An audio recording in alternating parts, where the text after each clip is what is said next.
Please be seated. Good morning. My name is Richard Lariviere. I'm the president of the University of Oregon, and it's my honor and pleasure to welcome the summer class of 2011, the family and friends who supported them in their journey. Welcome.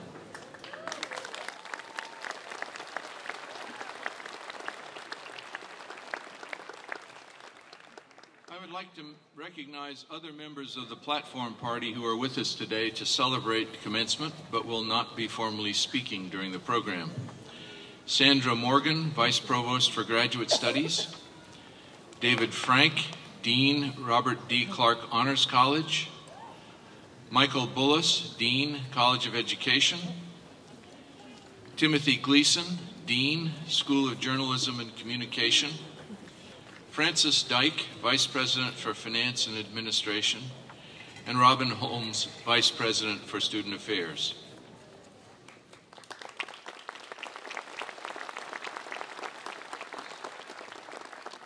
I would also like to thank the marshals who are assisting today. Would you please stand as I call your names? Helmut Plant, Associate Professor Emeritus of German and Scandinavian, Dana Johnston, Associate Dean of Natural Sciences, and Barbara Altman, Professor of French.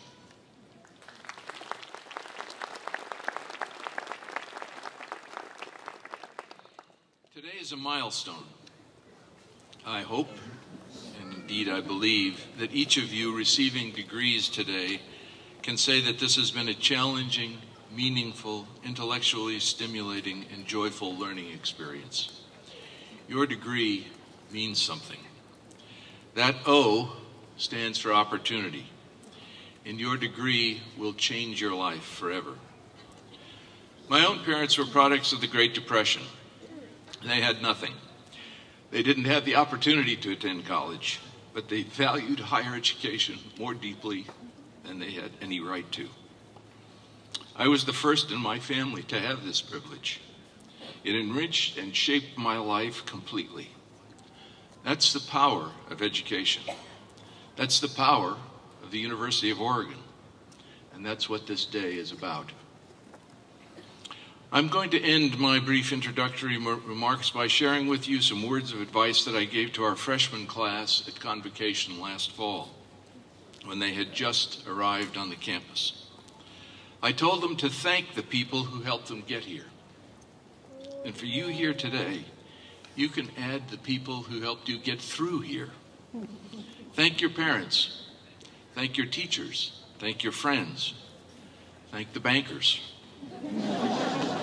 Thank the people who encouraged, inspired, pushed you, and reassured you. Make a phone call tonight. Go to your Facebook page. Send a text. Never, ever pass up an opportunity to tell someone how much they mean to you. Enjoy this day of ceremony and celebration. Congratulations to each of the graduates, and best wishes and congratulations to the family and friends who are here to support them. Now I'm pleased to introduce our speaker, Dr. Charles Martinez.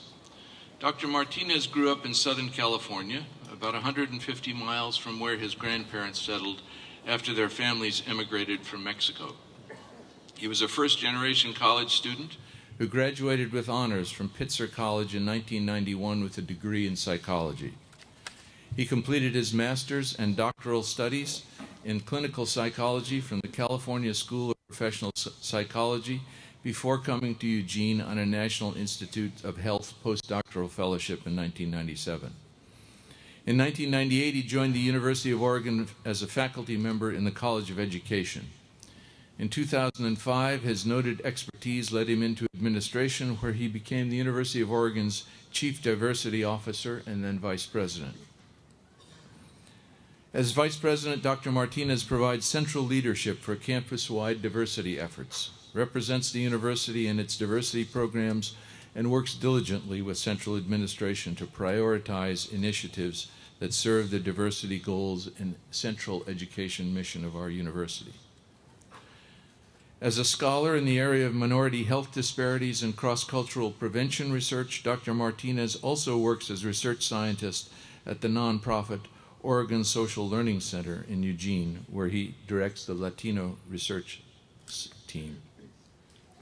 As many of you are aware, Dr. Martinez has chosen to return to his love of teaching and research full-time as Associate Professor in the Department of Educational Methodology, Policy, and Leadership in September, where we are pleased he will continue to share his expertise with our students and the entire community. At this time, I'm happy to have him share with you his thoughts.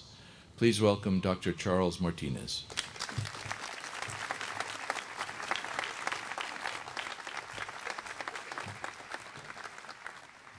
Good morning. Thank you for the kind words in introduction, President Lariviere. It is a great privilege to be with you all here today.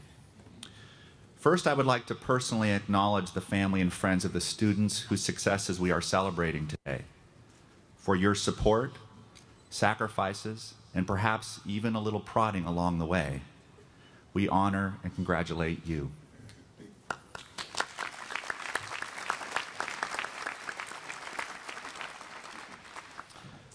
Now to the candidates for degrees today. I am aware that my talk is just about all that is left between you and the degree that you worked so hard for. Theoretically, this delay is supposed to be valuable to you.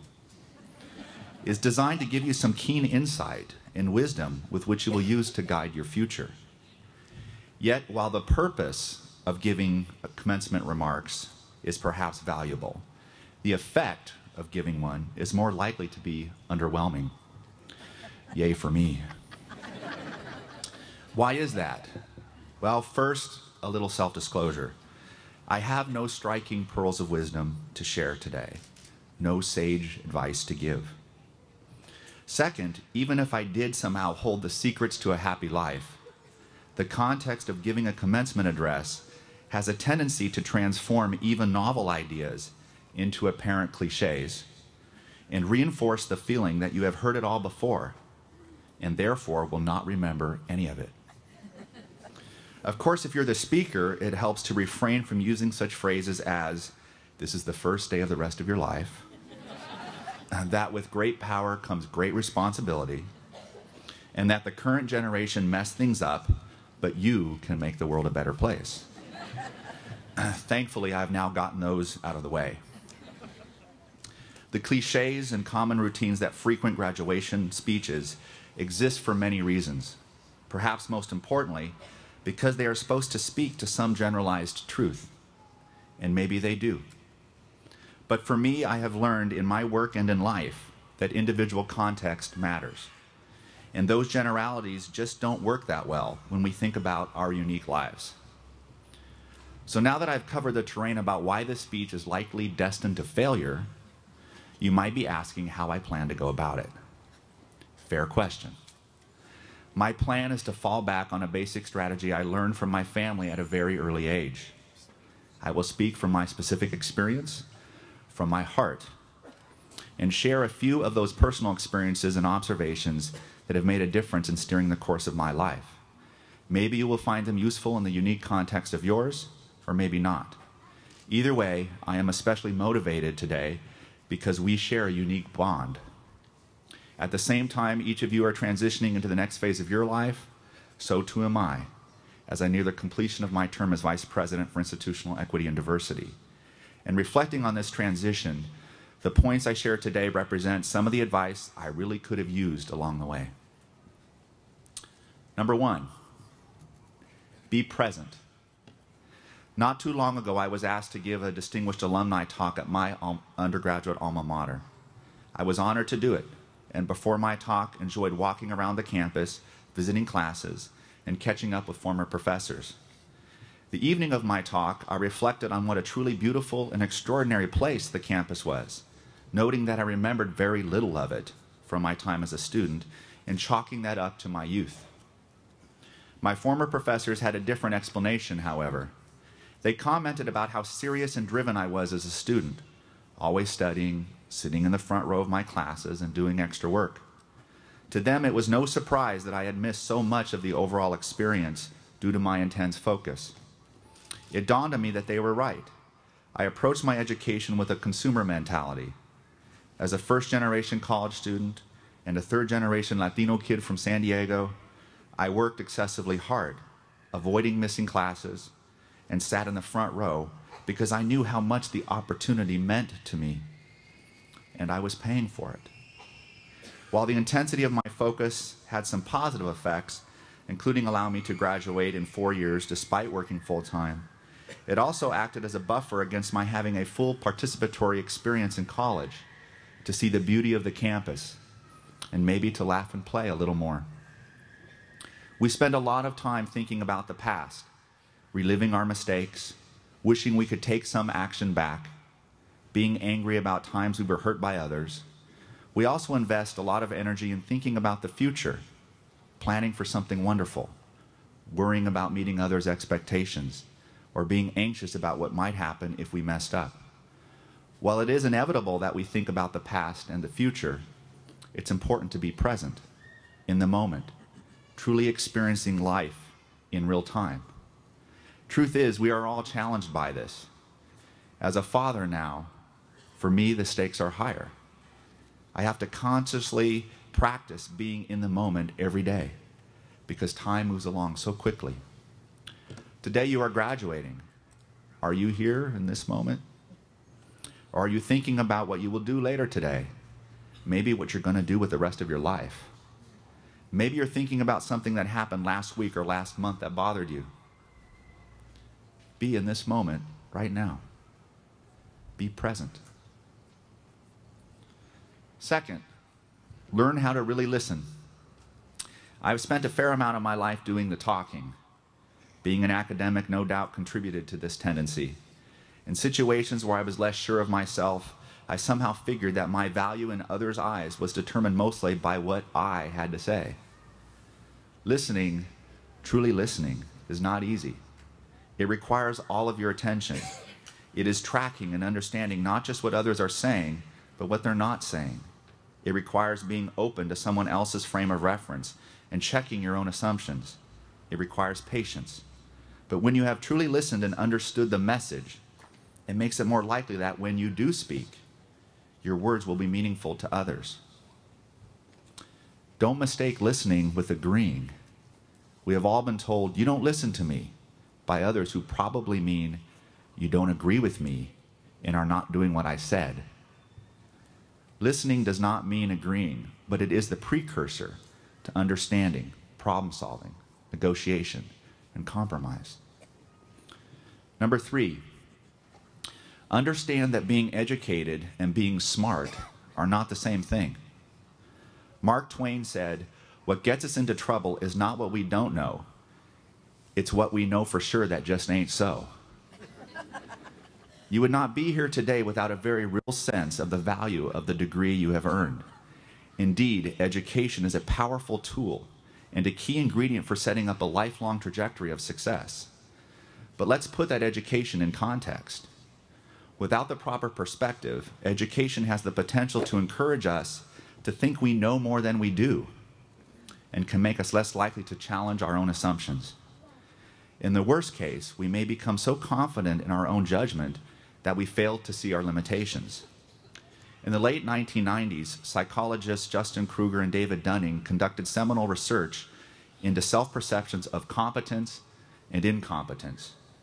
In a series of studies evaluating individuals' performance on tests in which knowledge, wisdom, and savvy were important, they found that individuals who scored the lowest on the tests were also the most likely to grossly overestimate their performance and ability. Paradoxically, those with the highest performance scores tended to underestimate their ability. Put simply, those who evaluated themselves as more competent were actually poorer performers, while those who viewed themselves as less competent were actually stronger performers. In the best of circumstances, then, education should function to help us better understand what we don't know, rather than reinforce what we think we know. Number 4, have a thick skin, but be willing to be affected by others. A basic tenet of leadership is the notion that it takes a thick skin, or the ability to handle criticism, to be truly successful. Indeed, doing anything worth doing requires you to navigate through a seemingly endless supply of criticism, sprinkled in with some healthy doses of abuse and other people's baggage. When I first took on the role as Vice President for Equity and Diversity, an area not particularly known for being politically neutral or benign, I was quite overwhelmed by the magnitude of stored-up criticism that comes with the position, and I cared a great deal. As I adjusted to it, I wondered if my being personally affected by the criticism was a sign of weakness and immaturity in my professional development. At the same time, I understood that caring about it was part of who I was. In coming to terms with this, I realized I had to think differently about what it means to have a thick skin. It was not equivalent to callousness, and it was not about the skill of ignoring. In fact, having a thick skin as a leader requires the ability to absorb and respond to others' perspectives, views, and judgments, to bear witness to their frustrations, and to pick apart the information so that you can act. Good, thick-skinned leaders take personal responsibility while not taking things personally. Number 5, broaden the meaning of success. In Malcolm Gladwell's recently published book, Outliers, he writes, "People don't rise from nothing. We do owe something to parentage and patronage. The people who stand before kings may look like they did it all by themselves, but in fact they are invariably the beneficiaries of hidden advantages and extraordinary opportunities and cultural legacies that allow them to learn and to work hard and to make sense of the world in ways that others cannot." As Gladwell notes, success does not occur in a vacuum. Beneath every self-made person is the belief in the meritocracy and the realization that being the right person at the right time really matters. I, like many people, spent a lot of time planning the course of my life and establishing benchmarks for its success. But life is just not that predictable. If you have prescribed all the parameters for success in your life before you have seen what life will hand you, you most assuredly will be disappointed. For me, I am constantly rediscovering that success is more about finding happiness in the face of what life hands you than about whether you have achieved all that you planned. When you are willing to evaluate success not in advance, but as life unfolds, you may be surprised to find out what it really means. I remember talking to my father after the first time I had a scientific paper published in a prestigious journal. I said, "Dad, I just got this paper published." And my dad said, "Mijo, I'm proud of you." I said, but Dad, you don't understand. This is a really big deal." He said, "Good for you." Sometime later, I received my first big research grant award. I called him and said, "Dad, guess what? The federal government just entrusted me with significant funds to support my research program." Again, he replied, "I'm proud of you, son." He obviously wasn't getting just how important these things were to me. I thought that maybe it was simply because he had no direct way from his life experience to appreciate what these achievements meant to me. I finally asked him about it and shared my grief that he wasn't fully celebrating with me. What he said next surprised me. He said, "Mijo, I am very proud of you and your achievements, but while those things may be important to some, the successes that matter most to me are about the person you are, that you haven't forgotten where you came from, that you're a good husband and father and a loving son." In that moment, I began to appreciate how to think much more deeply about what success meant to me. Today, I'm thrilled to set and accomplish personal and professional goals, but my views about success in life are now directed more towards what impact I have had on the lives of others and how I respond to life's surprises. Finally, appreciate change. Rarely does change occur in breathtaking moments. More frequently, we grow and direct change in our lives on a more modest, everyday scale. While some change may be inevitable in our lives, it can be very difficult to direct it. Do you notice how often leaders talk about change, and yet how frequently things tend to stay the same? Why is that? There are lots of reasons, but I will offer 2. First, change is hard to detect, and we are very impatient, sometimes for good reason. When we observe social injustice, when we detect stupidity in the system, when we confront narrow thinking, the pressure to change often becomes intense. So we act. We build alliances. We create a strategic plan for change. We work hard to get people on board. We create accountability parameters, all key ingredients to launching change. Yet we don't see the results right away. While small and necessary incremental steps are being taken, we often fail to see them or are afraid to acknowledge them for fear that the change process would stop once small steps are reinforced. Having not reached the desired outcome instantaneously, we try other tactics or give up. The second reason is that change is uncomfortable. At the end of the day, we tend to naturally want to turn to homeostasis, to the status quo, to the safety of doing it the way we always did it before. So how do we support change? Be patient. Reinforce progress, however small, if it will move change forward. But don't accept an incomplete result. Normalize the discomfort that comes with change. Be willing to fail, and fail on a grand scale. And find the incentives to change that will guide you forward even when you have doubts. There you go. I realize I may have flirted with one or more of the commencement address pitfalls that I described earlier. I hope you are at least grateful that I didn't ask you all to hold hands and sing. May you find success in your upcoming adventures on your terms. May you truly be present at every step along the way and be willing to be affected by those whose lives you will touch. Felicidades. Congratulations.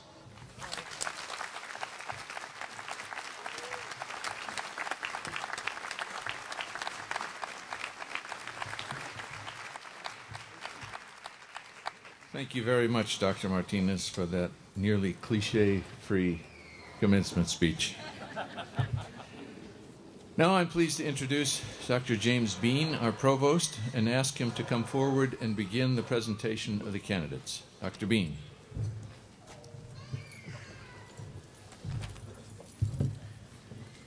It is understood that the appropriate degrees are awarded to those graduates who have successfully completed all requirements by the end of summer term. Those deserving of special recognition are the Honors College students who have fulfilled the supplementary requirements of the Honors College in addition to those of their major department or school, and those graduates who have qualified for Latin and other honors. The names of the Honor College graduates appear in your program. If Latin honors were earned, they are listed next to the names of the eligible graduates in the program. I now ask candidates for the doctoral degrees to please rise and remain standing.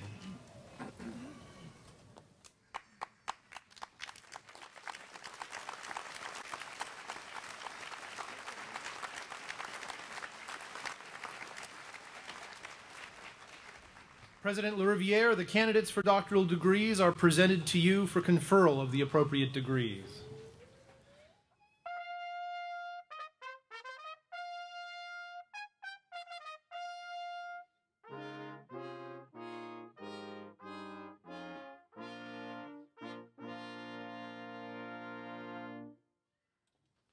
Will the candidates for master's degrees please rise and remain standing?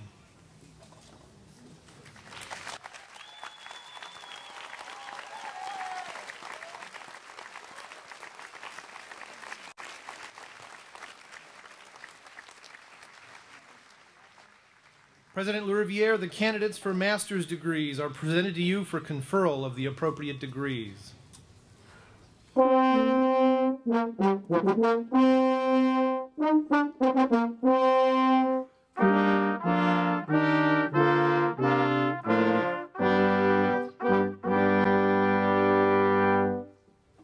Will the candidates for bachelor's degrees please rise and remain standing?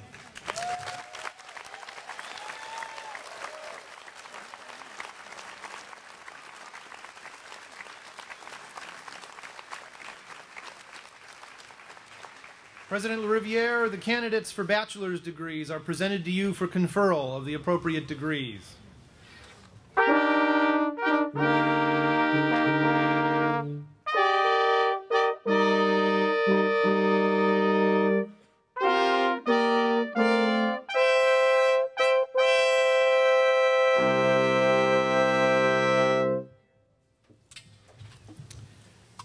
Upon the recommendation of the faculty and with the authority of the Oregon State Board of Higher Education, I'm pleased to confer upon you, the members of the 2011 summer graduating class, the respective degrees which you have earned from the University of Oregon. Bachelor candidates, now is the time to move your tassel from right to left.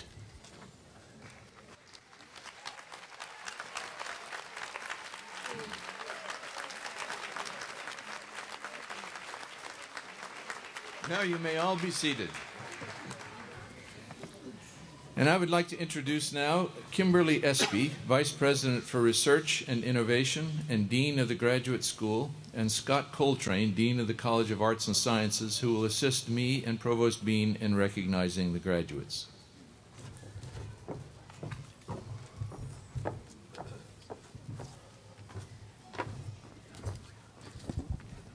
All graduates receiving doctoral degrees, please come forward to be recognized individually.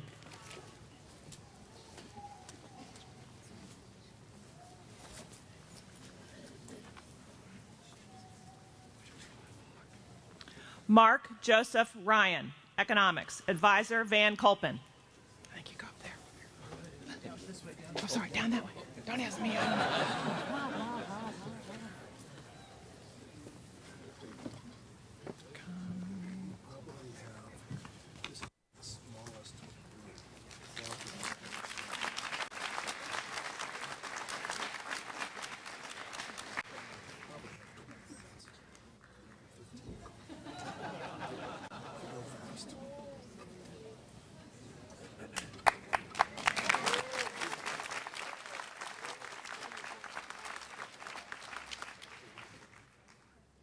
Kam Kunyosying, Advisor Daniel Wojcik.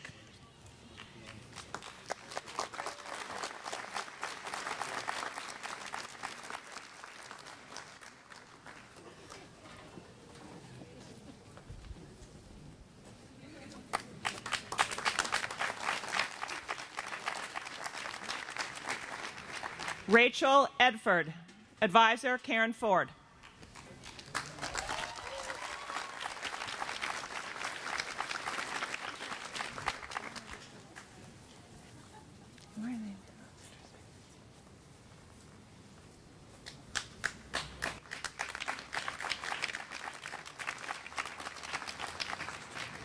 All graduates receiving the master's degree, please come forward to be recognized individually. Christopher Sims.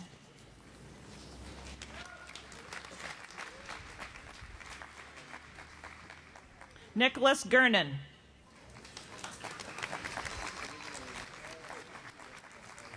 Michelle Lee Sackett.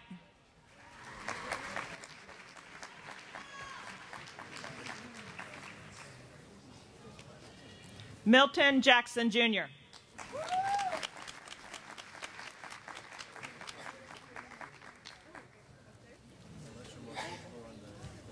Lee Everett.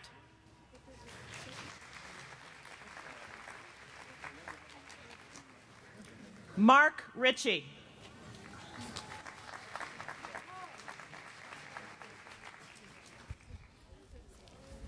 Susan McElfish.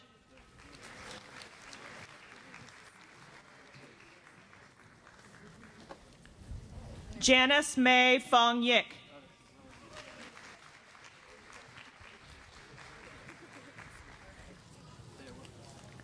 Nicole Leeper.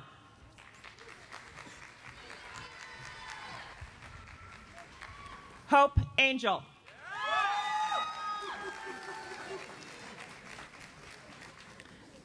Melanie Latai.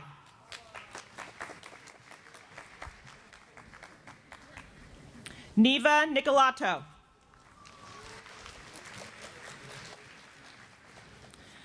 Sandesh Kuki Yen.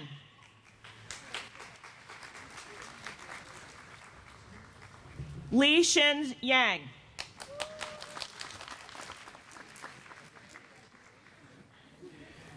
Yoriko Matsushita.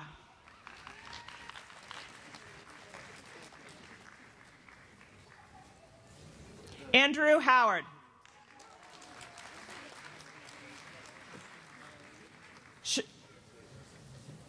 Sean McClellan.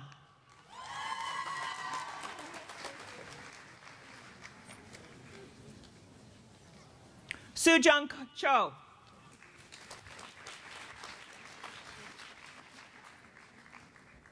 Clara Han.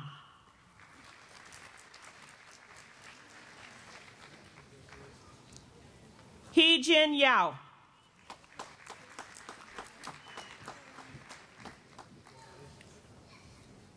Benjamin Adamick.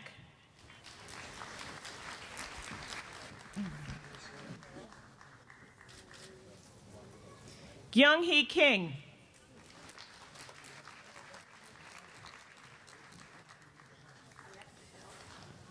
Michelle May Gwen Chan.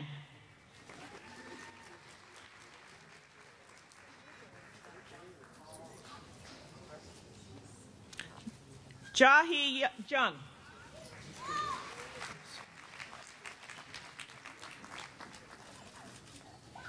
Ilsu Trumer.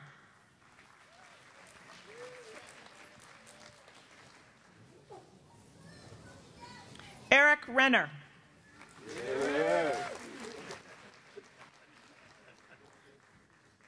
Linda Ettinger. Mears. Why did it say Linda Ettinger on there? Okay.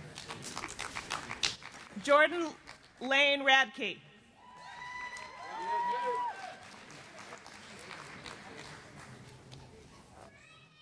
Carrie Hare Inks.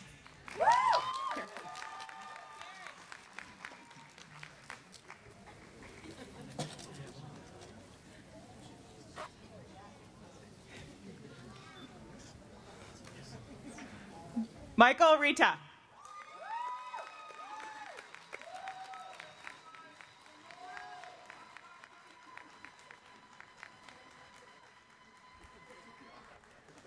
Corey Kirshner Lira.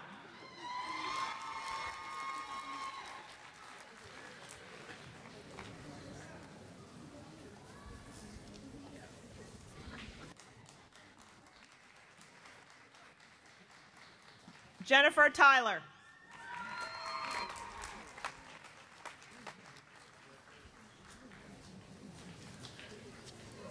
Liana Kaylee Therese Hollingsworth.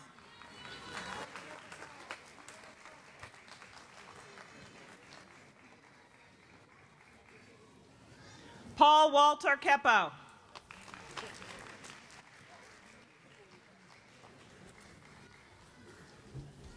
Christopher Weber.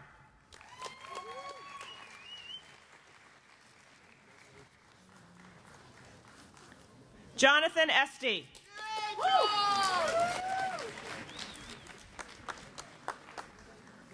Michael Kuchera.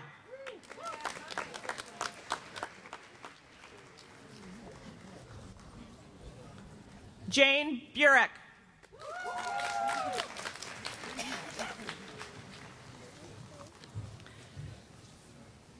Kyle Alexander Gordon.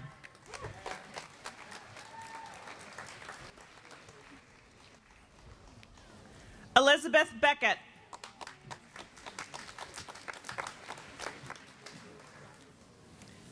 Elizabeth Johnson.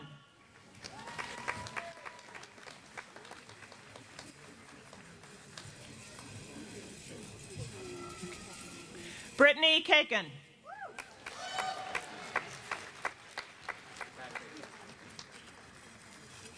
Abigail Chappell.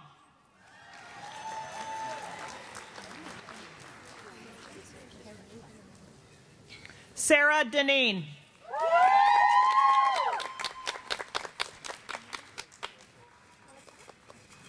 Patrick Allen DeSales Jr.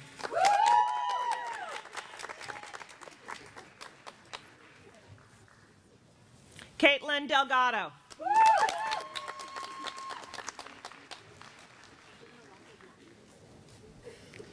Annalisa Madrid Martin.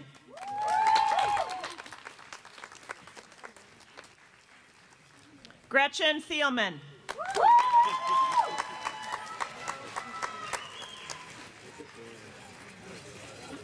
Maureen Tondiano.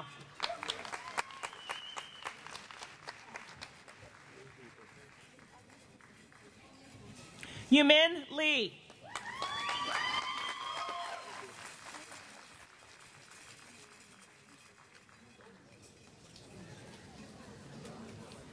Jennifer Jewel Barrett.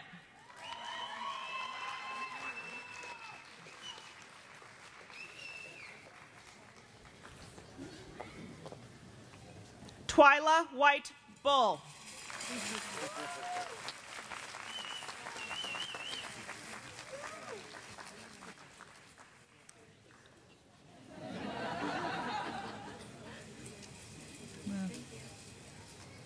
Errol Barney.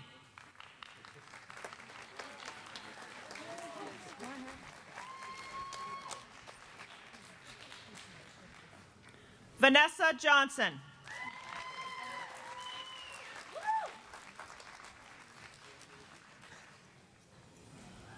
Matthew Wilson.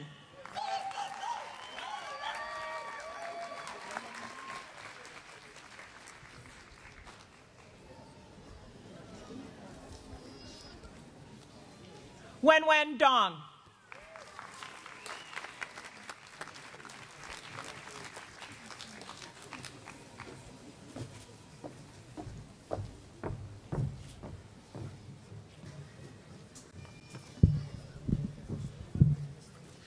All students receiving the bachelor's degree, please come forward to be recognized individually.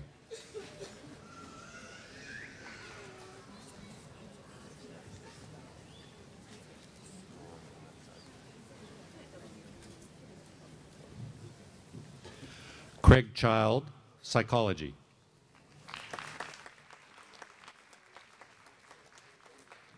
Michael Lepine, Anthropology. Chena Berger-Berry, Sociology. Veronica Hernandez, Sociology. Asia Blackburn, Asian Studies. Hank Kostal, Biology. Jessica Schultz, Psychology. Joshua Schultze, History. Tom DeMint, Economics. Marshall McFarlane Reynolds Stein, Art. Stephanie Peacock, Psychology, minor Business Administration. Noah DiLigio, Political Science. Rebecca Hatfeld, History, cum laude. Anthony Borges, Sociology. Jeffrey Boyle, Sociology. Yana Barnes, Business Administration. Karina Colomb, Accounting. Tyler Ferguson, Sociology, AKD. Elise Gerard, International Studies, cum laude. Ruming Yuen, Business Administration. Boyoung Yeonji, Economics. Kyle Malmstrom, History. Kevin Beasley, History. Nicholas John Santini, Sociology. Ryan Chin, English, cum laude. Mian Hu, Finance. Ashley DeFrancesco, History. Andrea Chen, Business. Siyu Zheng, Business Administration, cum laude. Candace Fowler, Psychology. Daniel Rowe, International Studies and Latin American Studies. James Macon, Economics. Sam McIntyre, Business Administration. Julia Anderson, Economics. Dana Getchell, English. Carrie Ann Dushup, Environmental Studies. Catherine Elaine Sinner, International Studies. Carissa Yoakum, International Studies. Becky Jo McKenzie, Sociology. Pete Adkins, Economics. Alexander Zarnoff, thank you. Zarnoff, Psychology. Brianna Pearl Kerrigan, Anthropology. Alex Sloy, Business Administration. Daniel David Hansen, History. Marissa Roof, Art History. Robert Belmont, Italian. Stuart Smith, Economics. Eric Linus, Economics.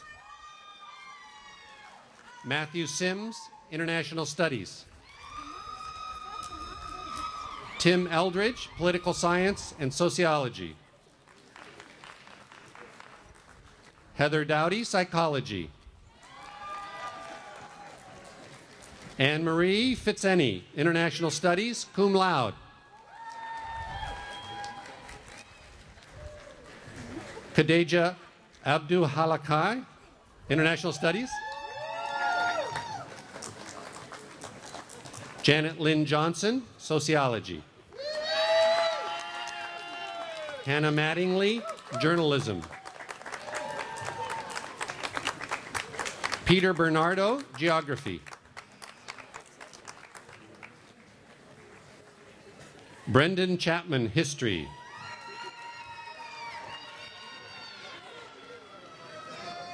Perseus Ann Lee, Business Administration. Monting Wong, Business Administration. Li Feng Tam, Business Administration. Ryan Chai Chi, Accounting. Justin Roby, Business Administration. Riley Klingman, Spanish and International Studies. Edward Park, Business. Matza Al-Rashid, Accounting. Mozas. Aziz Al-Wakil, Business.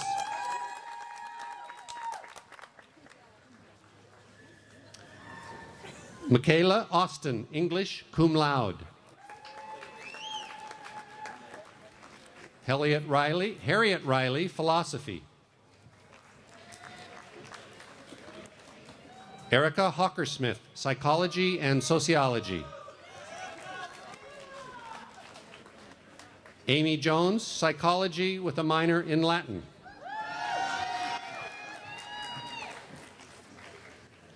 Jillianne Tuttle, International Studies, focus in International Business, minor in Spanish.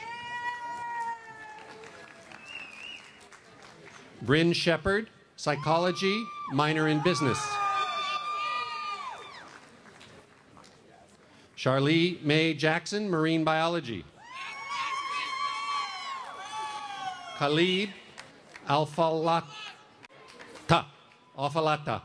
Psychology.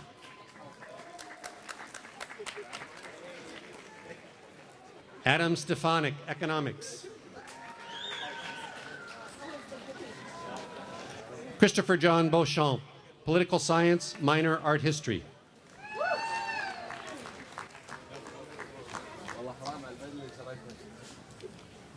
Rachel Aquiro, Psychology. Amy Wapples, Psychology. Adelaide Hall, Art. Samantha Foster, Political Science. Moises Chavez, Economics and Spanish.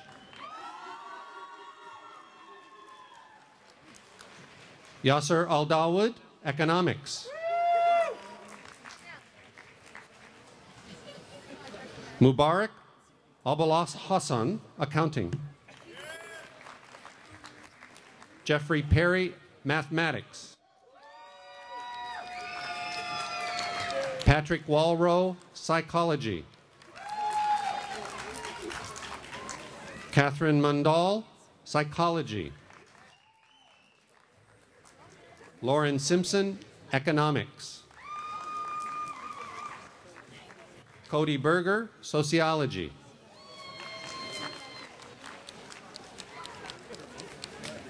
Janelle Yaratsi, Marine Biology. Emily Hallern, Marine Biology.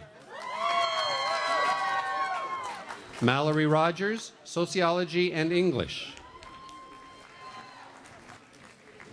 Kevin Kennedy, General Social Science, Applied Economics, Business and Society. Allison Hunter, Cinema Studies. Daicheng Cheng, Economics. Tianchi Young, Linguistics and International Studies, magna cum laude. Gu Yingying, Linguistics. Bridget Welch, Environmental Studies. Brian Jeffrey Miller, Economics.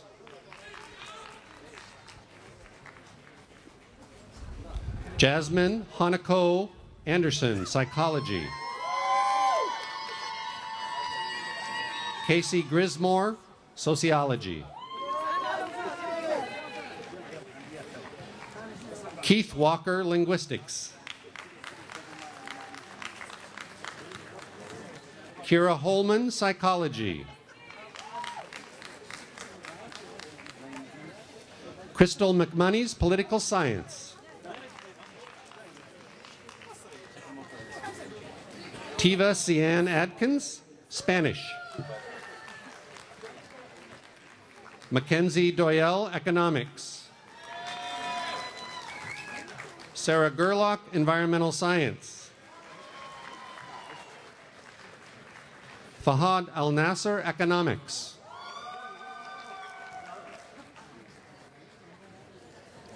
Nawaf Al-Qatani, Political Science.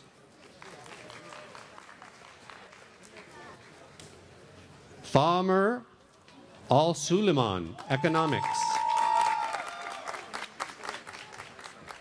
Abdullah Al-Tib, Economics. Yuching Lei, Business. Wenxi Lau, Finance. Wei-Kit Feng, Finance. Walter Rodriguez, Spanish and Biology. Courtney Kern, Political Science. Sean Gusky, International Studies. Willow Hill, Journalism. Jessica Force, English. Pierce Heska McJanet, Business, Economics minor. Morgan Lipscomb, Accounting. Kaorli Uchida, Psychology. Kaizuyoshi Izumi, Psychology. Una Badgley, Environmental Studies.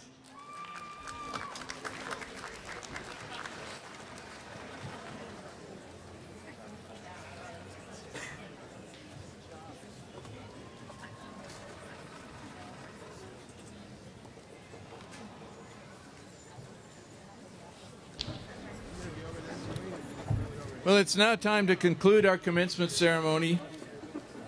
You are all welcome to stay afterwards to take pictures with family and friends, obviously, and this rostrum will be available for pictures.